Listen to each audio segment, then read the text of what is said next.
Então você tem ali, detido desde o fim, blá, blá, blá, o ministro, mas agora chegou a suspender a ordem no fim do dia, mas a essa altura o traficante já estava solto em local ignorado e passou a ser considerado foragido.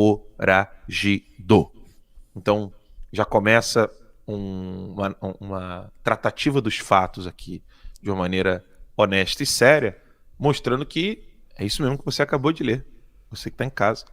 O Fux tentou reverter a situação, né, ao fim do dia, mas já era tarde demais.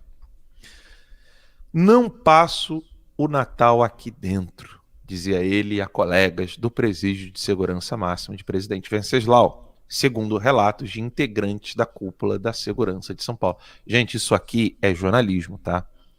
Segundo integrantes da cúpula, realmente a Folha de São Paulo não pode entregar quem são esses integrantes e quem são essas fontes, né? E quem passou a escuta para eles. Isso não é crime, isso não é algo sigiloso, quer dizer, perdão, não é algo que seria crime manter em sigilo. O jornalismo precisa proteger as suas fontes, exatamente por uma situação como essa, dessa gravidade, dessa magnitude.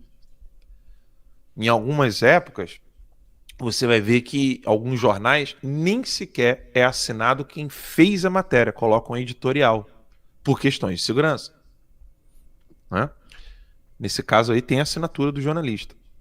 Aí vai descendo ali, o Ministério Público de São Paulo confirma que tem informações de que Macedo dava como certa a sua soltura dele.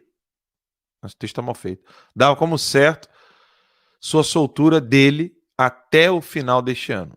Segundo a promotoria, ele comentava isso com outros presos e também com agentes penitenciários que trabalham na unidade prisional. Então agora tem uma outra fonte, você tem agora a promotoria. Então o jornal estava trabalhando ali o fato de ter o serviço de inteligência do governo de São Paulo e agora tem a promotoria que está dando mais dados a essa informação do HC dele. Uma vez solto, isso ali é aquela parte prisional ali, né? Uma vez solto, suspeita-se de que o traficante tenha deixado o país, mas isso não é certo. Os serviços de inteligência já apontavam, antes mesmo da chegada do alvará de soltura, os planos dele de ir para Maringá, no Paraná, e de lá seguir para um país vizinho onde o PCC tem base. Eu não sei se isso aí é incerto, né? Porque parece que a polícia foi atrás do cara e teve a informação de que ele pegou o avião. Até aqui, muito bem. Eu quero pular agora para a parte dos 3 milhões e aqui a gente começa a conversar.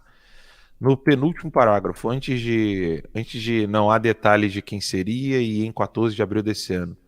Logo depois de Moçambique ali, o PH, desce ali, pode ir Aí, ó, não descendo. há detalhes. Aí, nas conversas. Aí. Nas conversas monitoradas pelo governo paulista, então veja aqui, ó, você tem conversas monitoradas pelo governo de São Paulo, governo do estado de São Paulo. No início do ano, o criminoso indicava a necessidade do pagamento de 3 milhões para impetrar com um habeas corpus no STF.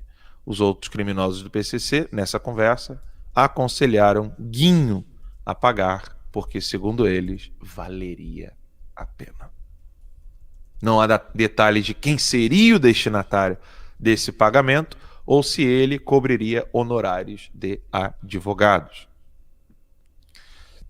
Então nós temos aqui um impasse, né? Não há informação de que esses 3 milhões seja para alguém em benefício do HC, né, para obter o HC, ou se os 3 milhões seriam apenas para os honorários dos advogados.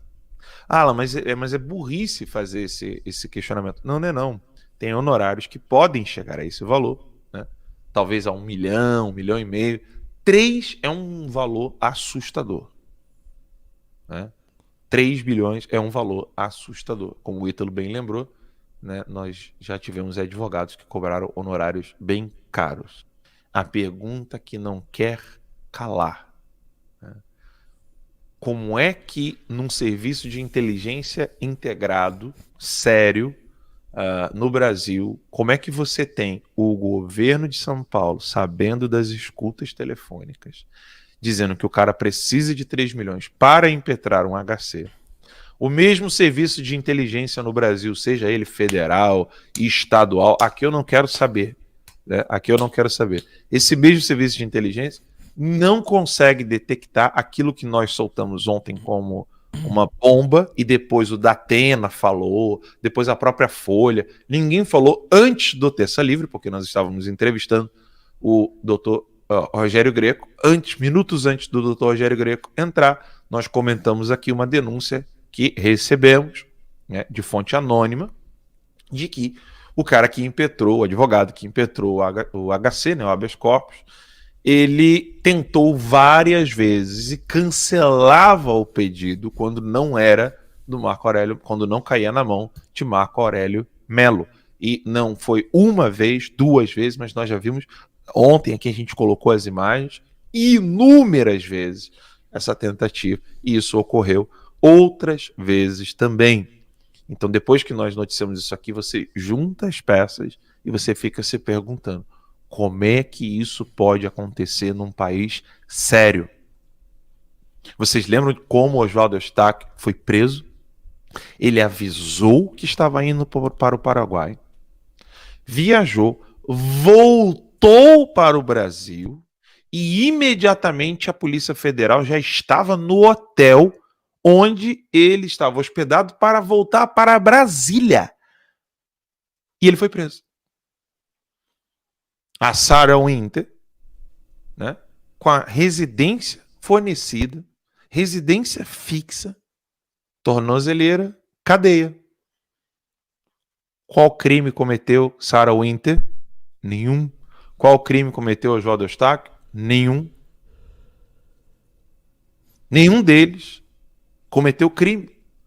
Tanto é que o Alexandre de Moraes, quando fez isso, não escreveu qual seria o fato criminoso.